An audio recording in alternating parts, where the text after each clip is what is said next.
Nazareno, sinasamba ka namin, pinipintuho ka namin. Aral mo ang aming buhay at kaligtasan, Nuestro Padre Jesus Nazareno, iligtas mo kami sa kamatayan. Ang krus mong pinamatayan ay sagisag ng aming kaligtasan. Nuestro Padre Jesus Nazareno, dinarangal ka namin. Nuestro Padre Jesus Nazareno, inulwalhati ka namin. Nuestro Padre Jesus Nazareno, inarangal ka namin. Nuestro Padre Jesus Nazareno, inulwalhati ka namin.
Minamahal na bayan ng Diyos, halina tayo magdiwang sa ngalan ng Ama at ng Anak at ng Espiritu Santo. Amen. Sumainyo ang Panginoon. At sumainyo rin. Mga kapatid, halina tayo dumulog sa awa at habag ng Diyos para sa mga kasalanang na ating nagawa upang maging marapat tayong gumanap sa banal na pagdiriwang.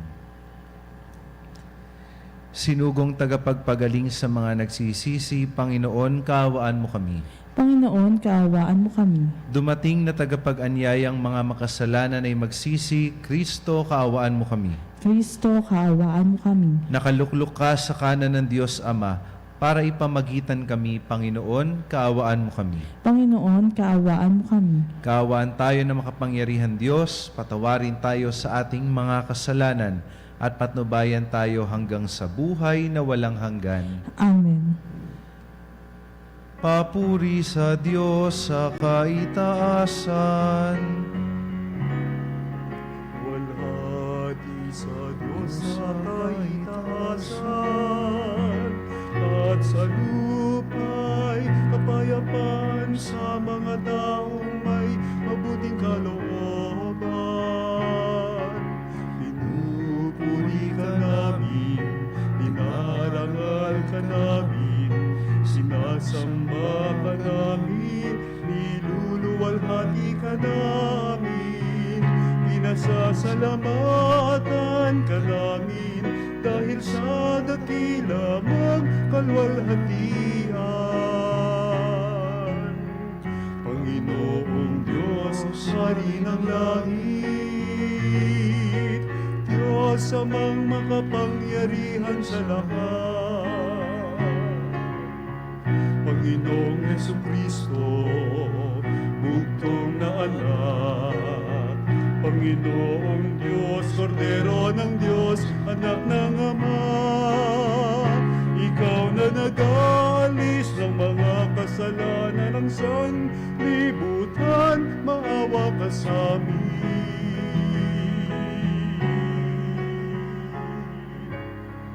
Tanggapin mo ang aming kahilingan, Ikaw na naluluklok sa kanan ng Ama.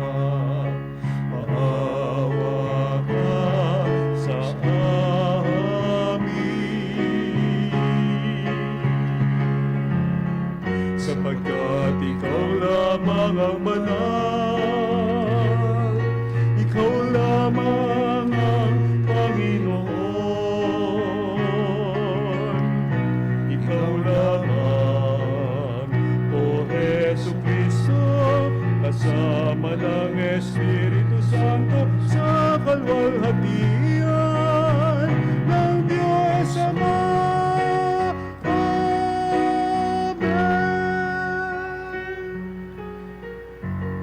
Manalangin tayo.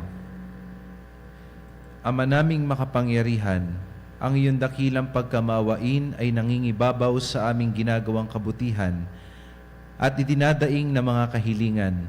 Ang kagandahang loob mo sa amin ay gawin mong mag-umapaw upang ang kasalanang ipinangangambang ihingi ng kapatawaran ng budhi, naming takot na ikaw ay lapitan ay iyong patawarin ng lubusan, at ang ipinag-aalangan naming hilingin sa pagdarasal ay iyong pagbigyang aming makamtan sa pamamagitan ni Jesucristo kasama ng Espiritu Santo magpasawalang hanggan. Amen.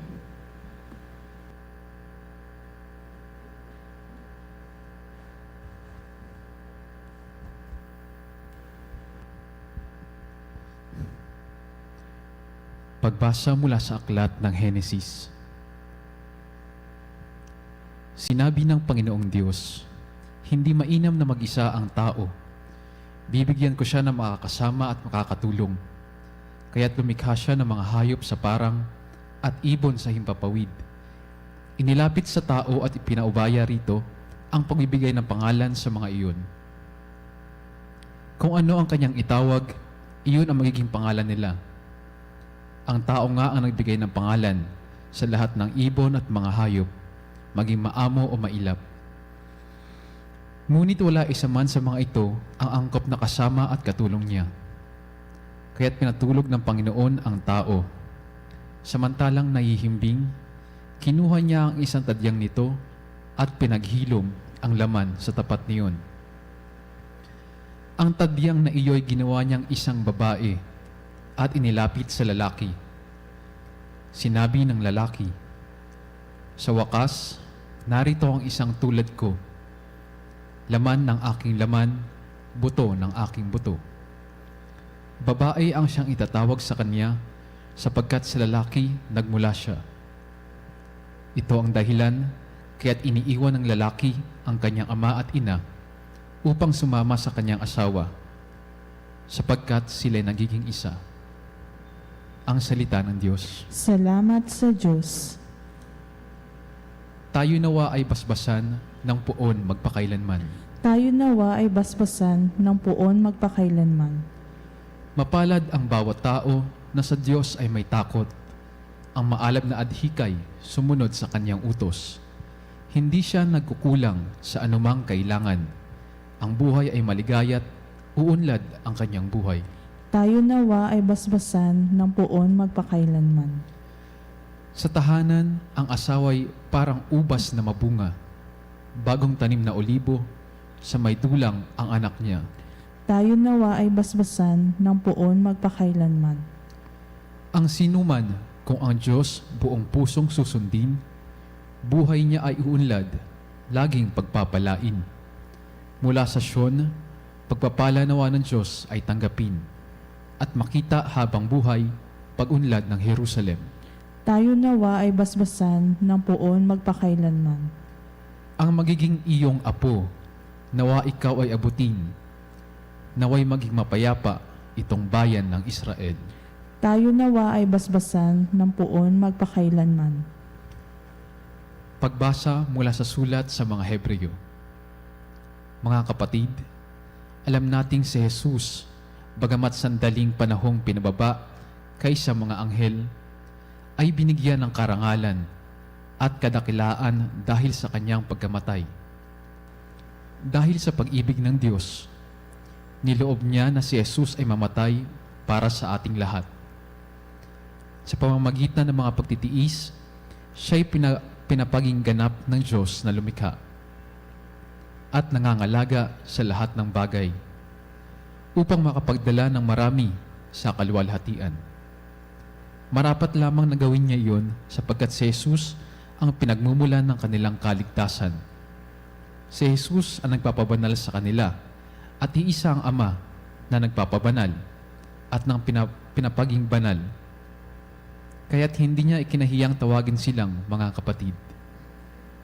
Ang salita ng Diyos. Salamat sa Diyos. Hallelujah, hallelujah, hallelujah, hallelujah, hallelujah, hallelujah, hallelujah.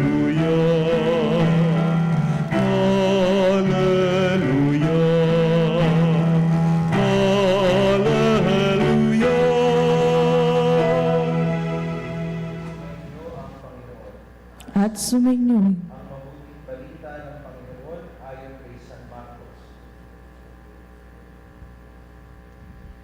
Noong panahong iyon, may mga pariseyong lumapit kay Jesus. Ibig nilang masilo siya, kaya't kanilang tinanong, "Naayon ba sa kasulatan na hiwalayan ng lalaki ang kanyang asawa?" Tugon niya, "Ano ang utos sa inyo ni Moises?" Sumagot naman sila, "Ipinahintulot ni Moises na hiwalayan ng lalaki ang kanyang asawa matapos bigyan ng kasulatan sa paghihiwalay." Ngunit sinabi ni Jesus, "Dahil sa katigasan ng inyong ulo, kaya niya inilagda ang utos na ito. Subalit, sa pasimula pa, nang likhain ng Diyos ang sanlibutan, nilalang niya silang lalaki at babae. Dahil dito'y iiwan ng lalaki ang kanyang ama at ina, at magsasama sila ng kanyang asawa, at sila'y magiging isa. Kaya't hindi na sila dalawa, kundi isa. Ang pinagsama ng Diyos ay huwag paghiwalayin ng tao." Pagdating sa bahay, ang mga alagad naman ang nagtanong kay Jesus tungkol sa bagay na ito. Sinabi niya sa kanila, "Sino mang lalaking humiwalay sa kanyang asawa at mag-asawa ng iba ay gumagawa ng masama sa kanyang asawa. Siya'y nangangalunya. At ang babaeng humiwalay sa kanyang asawa at mag-asawa sa iba ay nangangalunya rin." May nagdala ng mga bata kay Jesus upang hilinging ipatong niya sa mga ito ang kanyang kamay, ngunit pinagwikaan sila ng mga alagad. Nagalit si Jesus nang makita ito at sinabi sa kanila, "Pabayaan ninyong lumapit sa akin ng mga bata. Huwag ninyo silang sawayin, sapagkat sa mga katulad nila nagahari ang Diyos. Ito ang tandaan ninyo, ang sino mang hindi tumatanggap sa paghahari ng Diyos, tulad ng isang maliit na bata, ay hindi mapapabilang sa mga pinaghaharian niya." At kinalong ni Jesus ang mga bata, ipinatong ang kanyang mga kamay sa kanila, at pinagpala sila. Mga kapatid, ang mabuting balita ng Panginoon. Pinupuri ka namin, Panginoong Hesukristo. Ang tema po ng ebanghelyo na ating binasa po ngayon ay isang mainit na usapin dito sa ating bansa. At alam po natin na noong mga nakaraang buwan, ito po ang laman ng mga balita, yung pagpapasa po sa divorce law, sa divorce bill, o yung pagpapawalang bisa sa isang kasal. At ang usapang ito, mga minamahal kong mga kapatid, ay hindi lamang usapin sa pagitan ng gobyerno ng Pilipinas at nating mga Katoliko o ng mga Kristiyano, hindi. Bawat isa sa atin dito ay apektado dahil bawat isa sa atin ay miyembro ng isang pamilya. Kaya po kapag ating pinagnilayan ang usapin ng divorce, makikita po natin na parang pinapipili tayo sa dalawang mahalagang bagay. Ano po yung dalawang mahalagang bagay na yon? Una, yung commitment o yung promise to fulfill the covenant in marriage, nagampanan at tuparin ang pangako sa kasal, o ang kahabagan ang isang tao na naging biktima ng hindi magandang pagsasama o kasal. Ang hirap pong mamili. Parang parehas itong mahalaga. Kaya yung iba sa atin ang pinipili, mas kaawaan natin yung naging biktima. Yung iba sasabihin sa, hindi, dapat dito tayo, manatili tayo, dapat panindigan natin kung ano yung pinangako sa kasal. Ngunit ano ang sabi ni Kristo sa Ebanghelyo ngayon? Parehas na mahalaga ang dalawang bagay na ito. Kaya nga sinasagot niya sa pagbasa natin sa Ebanghelyo ngayon ang mga tanong na ito. Una, sinasabi niya na mahalaga ang pagtupad sa pangako ng kasal ng dalawang taong malayang nagtitipan na habang buhay silang magsasama at magmamahalan sa hirap at ginhawa, sa dusa at ligaya. Kaya nga ang sabi ni Jesus, malinaw niyang sinabi na ito, na sino mang kasal ang humiwalay sa kanyang asawa at mag-asawa ng iba ay nagkakasala, nangangalunya. Yun ang kanyang ginamit na salita, nangangalunya. Kaya malinaw kay Kristo na mahalaga at sagrado ang kasal, ang tipanan ng babae at lalaki. At ang hindi pagtupad dito ay maituturing na isang kasalanan. Isang kasalanan. Pangalawang sagot, minamahal kong mga kapatid, paano naman po yung mga naging biktima ng hindi maligaya at hindi matagumpay na kasal? Paano po pag hindi po talaga kayang panindigan? Paano po ang gagawin? Pababayaan na po ba sila ng Diyos na masaktan? Hahayaan po ba sila sa ganoong yugto ng kanilang buhay? Hindi po ba sila lilingapin ng Diyos? Wala po bang gagawin ang Diyos sa kanilang nasirang buhay, sa nasira nilang pamilya? Ito ang sabi ni Jesus sa Ebanghelyo. Pabayaan ninyong lumapit sa akin ang mga bata. Huwag ninyo silang sawayin sapagkat sa mga katulad nila nagahari ang Diyos. Napansin po ninyo, yung unang part po ng gospel ay tungkol sa pag-aasawa. Biglang nag-shift sa mga bata. Bakit nag-shift sa mga bata? Para sabihin sa atin na kung sakaling dumating, iwanan ka, hiwalayan ka, may tatakbuhan ka. Lalapit ka sa Diyos. Tayo yung tinutukoy niya sa Ebanghelyo ng mga bata. Bata na lumalapit na sugatan, anak na lumalapit na bigo, umiiyak sa kanyang ama. Yan ang gagawin natin. Na pagkatapos nating masaktan, pagkatapos nating mahirapan, pagkatapos nating masira ang buhay, hindi tayo lalapit sa ibang tao.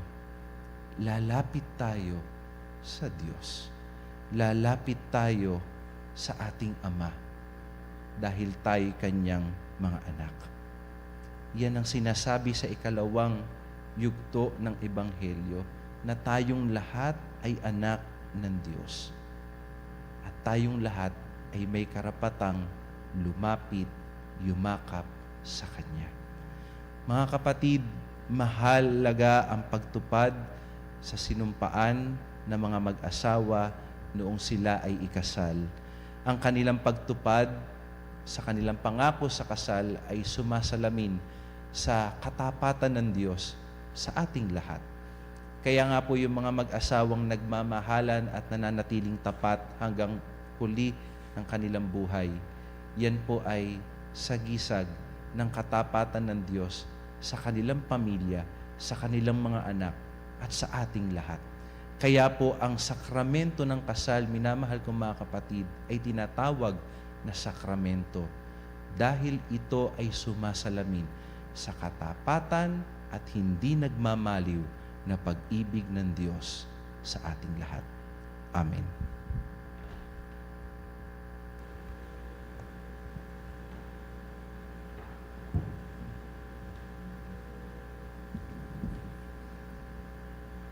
Ipahayag natin ang ating pananampalataya.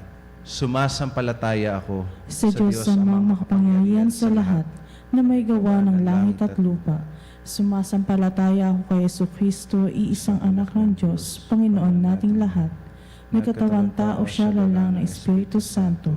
Pinanganak ni Santa Maria ang Birhen. Pinapakasakit ni Poncio Pilato. Ipinako sa krus, namatay, inilibing. Nanaog sa kinaroonan ng mga yumao, na maikatlong araw na buhay na mag-uli. Umakyat sa langit, naluklok sa kanan ng Diyos amang makapangyarihan sa lahat. Doon magmula parito at hukom sa mga buhay at nangamatay na tao. Sumasampalataya naman ako sa Diyos Espiritu Santo, sa banal na simbahang katolika, sa kasamahan ng mga banal, sa kapatawaran ng mga kasalanan, sa pagkabuhay na muli na nangamatay na tao, at sa buhay na walang hanggan. Amen. Minamahal kong mga kapatid, batay sa mga aral na mga pagbasa ngayon na pahalagahan ang kabanalan ng kasal at ang kahalagahan nito sa balak ng Diyos. Manalangin tayo ngayon para sa lahat ng pamilya sa buong daigdig. Ating isamo, Panginoon, dinggin mo kami. Panginoon, dinggin mo kami.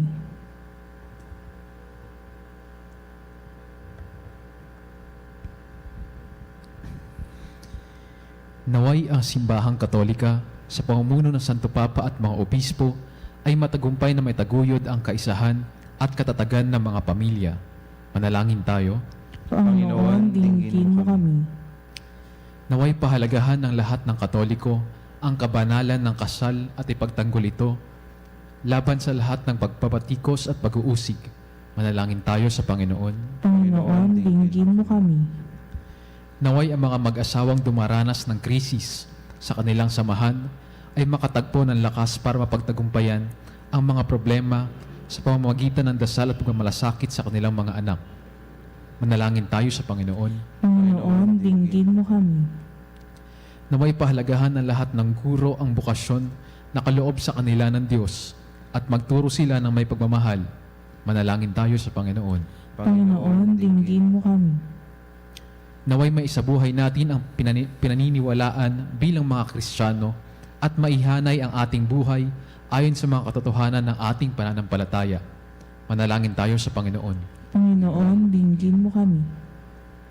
Naway maipagtaguyod nating lahat ang estilo sinodal sa ating pamumuhay, sa pananagutan sa isa't isa, upang mapalaganap ang kaisahan, diwa ng pakikisalamuha at pakikiisa sa misyon ng simbahan ng lahat ng mga pari, relihiyoso at laiko. Manalangin tayo sa Panginoon. Panginoon, dinggin mo kami. Tahimik nating ipanalangin ang ating mga sariling kahilingan.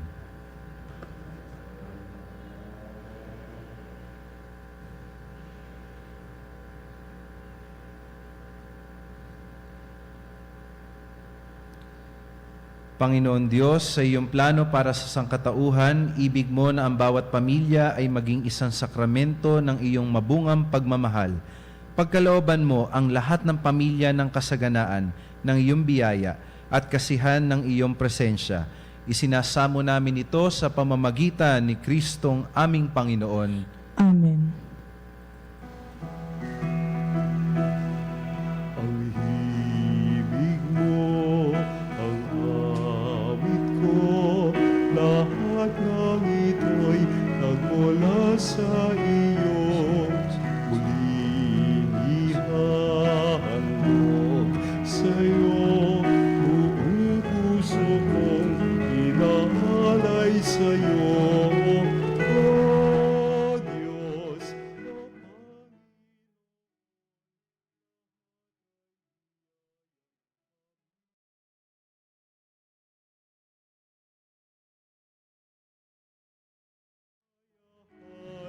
ito'y para lamang sa iyong kalwalhatian. Ito'y para lamang sa iyong kalwalhatian. Manalangin kayo mga kapatid upang ang ating paghahain ay kalugdan ng Diyos amang makapangyarihan. Tanggapin nawa ng Panginoon itong paghahain sa iyong mga kamay, sa kapurihan niya at karangalan sa ating kapakinabangan at sa buong sambayanan niyang banal. Ama naming lumikha, tanggapin mo ang paghahain ng mga alay na iyong inihabilin at sa pagdiriwang ng dapat naming ganapin sa kabanalan ng iyong pagliligtas, naway sumaamin sa pamamagitan ni Jesucristo, kasama ng Espiritu Santo, magpasawalang hanggan. Amen. Sumainyo ang Panginoon. At sumainyo. Itaas sa Diyos ang inyong puso at diwa. Itinaasan namin sa Panginoon. Pasalamatan natin ang Panginoong ating Diyos. Marapat na siya ay pasalamatan. Ama naming makapangyarihan, tunay nga marapat na ikaw ay aming pasalamatan. Sa paglikha mo sa tao bilang iyong kawangis, ang iyong kadakilaan ay iyong ipinamana, upang mailahad ang iyong dakilang pag-ibig sa tapat na pagsasama ng mga mag-asawa. Hindi ba't iyong pag-ibig ang sanhi ng paglikha sa tao, kaya't pag-ibig mo pa rin ang mamanahin ng mga tapat sa iyo. Ang pag-iisang dibdib ng mga magsing-ibig ay siyang banal na tagapagpahiwatig ng iyong maaasahang pagtatangkilik. Kaya't sa pag-ibig mo sumasanib ang pag-ibig ng mag-asawa sa pamamagitan ng aming Panginoong Jesucristo. Kaya kaisa na mga anghel na nagsisiawit ng papuri sa iyo, nang walang humpay sa kalangitan, kami nagbubunyi sa iyong kadakilaan.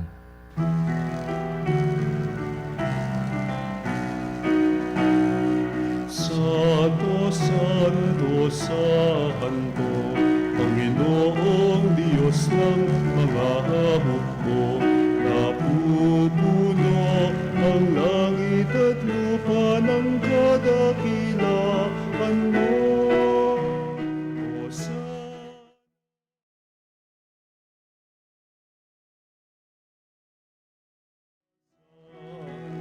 Pinagpalang na paririto sa ngalan ng Panginoon. Hosana sa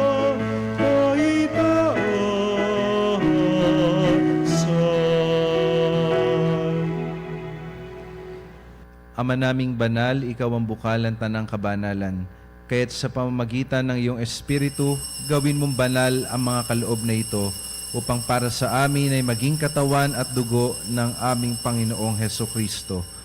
Bago niya pinagtiis ang kusang loob na maging handog, hinawakan niya ang tinapay, pinasalamatan kanya, pinaghati-hati niya iyon, iniabot sa kanyang mga lagad at sinabi, "Tanggapin ninyong lahat ito at kanin. Ito ang aking katawan na ihahandog para sa inyo."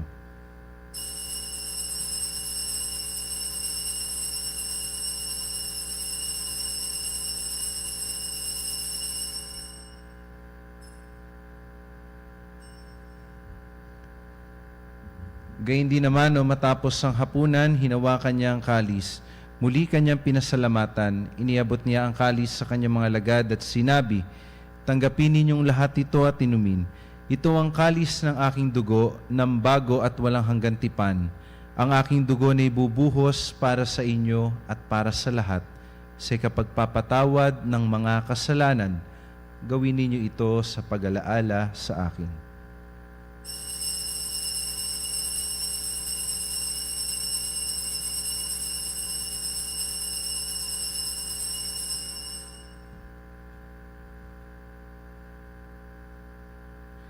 Ipagbunyi natin ang misteryo ng pananampalataya. Sa krus mo at pagkabuhay, kami natubos mong tunay. Poong Jesus, naming mahal, iligtas mo kaming tanan. Poong Jesus, naming mahal, ngayon at magpakailanman. Ama, ginagawa namin ngayon ang pag-alaala sa pagkamatay at muling pagkabuhay ng iyong anak, kaya tiniaalay namin sa iyo ang tinapay na nagbibigay buhay at ang kalis na nagkakaloob ng kaligtasan. Kami nagpapasalamat dahil kami iyong minarapat na tumayo sa harap mo para maglingkod sa iyo. Sinasamo namin kami magsasalo-salo sa katawan at dugo ni Kristo ay mabuklod sa pagkakaisa sa pamamagitan ng Espiritu Santo. Ama, lingapin mo ang iyong simbahang laganap sa buong daigdig, puspusin mo kami sa pag-ibig, kaysa ni Francisco na aming Papa at ni Onesto na aming Obispo at ng Tanang Kaparian. Alalahanin mo rin ang mga kapatid naming nahimlay na may pag-asang sila'y muling mabubuhay, gayon din ang lahat ng mga pumanaw. Kaawaan mo sila at patuloyin sa iyong kaliwanagan, kaawaan mo at pagindapatin kaming lahat na makasalo sa iyong buhay na walang wakas, kaysa na mahal na Birheng Maria na ina ng Diyos, ni San Jose na kanyang kabiyak na puso, kaysa na mga apostol, ni na San Pedro at San Pablo, at ng lahat ng mga banal, na namuhay dito sa daigdig ng kalugod-lugod sa iyo, maipagdiwang nawa namin ang pagpupuri sa ikararangal mo sa pamamagitan ng iyong anak na aming Panginoong Hesukristo. Sa pamamagitan ni Kristo, kasama niya at sa Kanya, ang lahat ng parangal at papuri ay sa iyo, Diyos amang makapangyarihan, kasama ng Espiritu Santo, magpasawalang hanggan. Amen. Amen. Amen.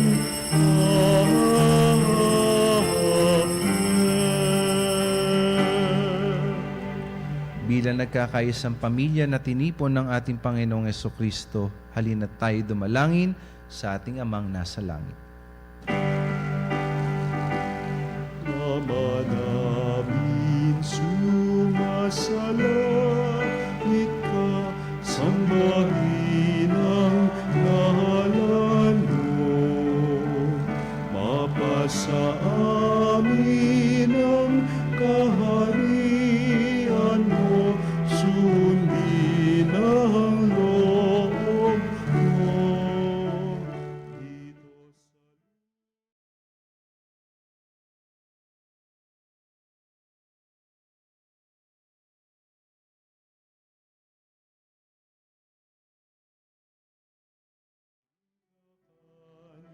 Sa araw-araw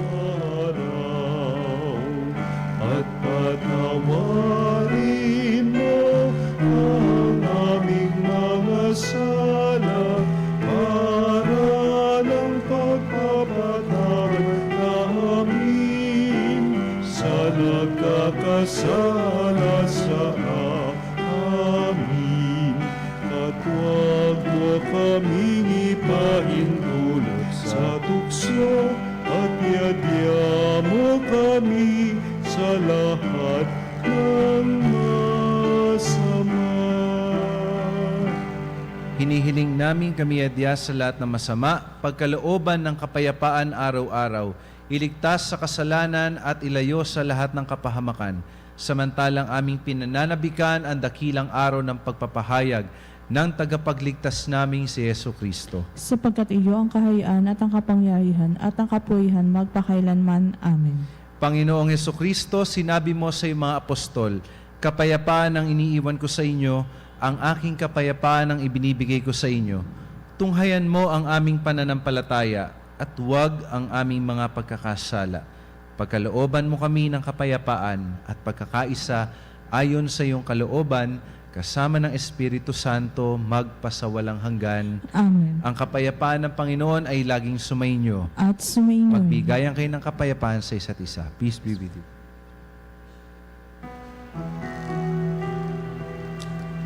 Kordero ng Diyos na nag-alis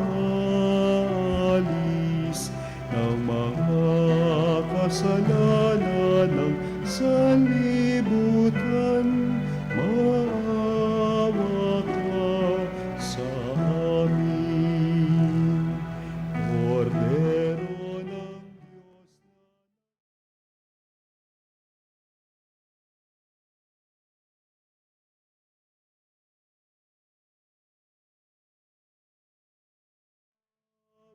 Diyos sa amin. Kordero ng Diyos na nag-alis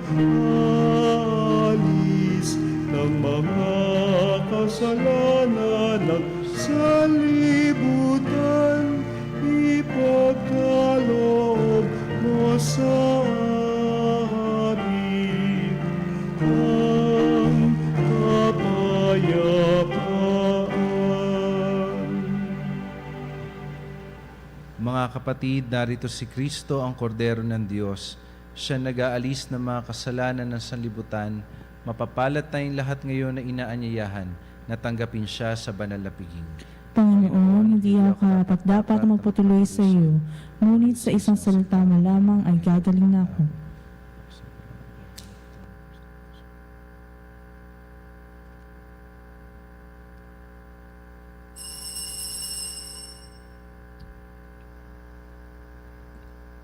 Mga kapanalig, ating dasalin ang komunyong espiritual. O Jesus, nananalig ako sa pananahan mo sa kabanal-banalang sakramento. Minamahal kita higit sa lahat at hangad ka ng aking kaluluwa. Hindi ko man matatanggap ngayon ang iyong katawan at dugo, inaasahan ko na patuloy kang mamumuhay sa aking puso. Naniniwala ako na narito ka at kaisa ka ng aking buong pagkatao. Huwag mong ipahintulot na mawalay ako sa iyo. Amen. Ang sa mahal ng Birhen ng Katotohanan, o Birhen ng Katotohanan, Ina ni Jesus, ang nagkatawang taong salita, salamat sa iyong anak. Tinatanggap ko siya bilang aking katotohanan at kaligtasan. Sa pakikinig sa salita ng Diyos, tulungan mo akong maging malaya. Sa oras ng hirap at pagsubok, linawin mo sa akin na nasa krus ang tagumpay. Sa aking paglalakbay, akayin mo ako sa buhay na paglilingkod at sa buhay na ganap at kasiya-siya. Kupkupin mo ako at ang aking mga kapanalig na nakikinig, natututo at nagmamahalan. O Maria, Birhen na Katotohanan, ipinalangin mo kami. O Jesus, ikaw ang daan, ikaw ang katotohanan, at ikaw ang buhay. Iligtas mo kami. Amen. Manalangin tayo. Ama naming mapagmahal, ipagkaloob mong sa pagsasalo namin sa pagkait inuming banal, kami ay maging katawan ni Kristo na aming pinakinabangan sa pamamagitan niya kasama ng Espiritu Santo magpasawalang hanggan. Amen. Ilang patalastas lamang po bilang paggunita sa mahal na Birheng Maria ng Rosario sa Lunes, ika-7 ng Oktubre, tayo po ay magkakaroon ng healing mass sa ganap na ika-12 ng tanghali na pangungunahan ng healing priest na si Father Joey Fallier ng Kamay ni Jesus. Inaanyayahan ko po ang lahat na dumalo sa ating healing mass dito sa Radio Veritas, Paramount Building, West Avenue, Corner, EDSA. Para po sa karagdagang impormasyon, makipag-ugnayan lamang po sa Religious Department. Tumawag po sa numerong 892-57931, Local 129-131-137 o mag-text sa 0917-631-4589 at hanapin si Binibining Rene Jose o si Miss Ali Nahe. Maraming salamat po. Sumainyo ang Panginoon. At sumainyo. Pagpalain kayo at ingatan na makapangyarihan at mapagmahal na Diyos Ama at Anak at Espiritu Santo. Amen. Tapos na ang banal na misa, humayo kayo sa kapayapaan ni Kristo. Salamat sa Diyos. Magandang gabi po sa inyong lahat.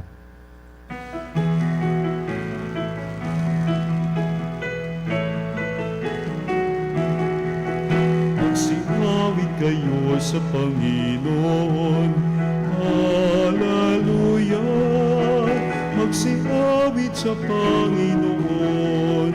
Purihin, purihin ang kanyang pangalan. Ipahayag, ipahayag ang dulo.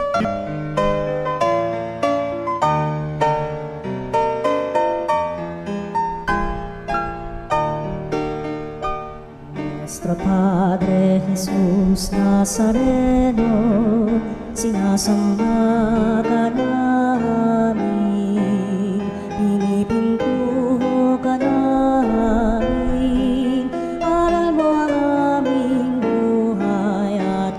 kaligtasan. Nuestro Padre Jesus Nazareno, iligtas mo kami sa kamatayan. Ang krus mong pinamatayan ay sagisag ng aming kaligtasan. Nuestro Padre Jesus Nazareno, dinarangal ka namin. Nuestro Padre Jesus Nazareno, inulwalhati ka namin. Nuestro Padre Jesus Nazareno, inarangal ka namin. Nuestro Padre Jesus Nazareno,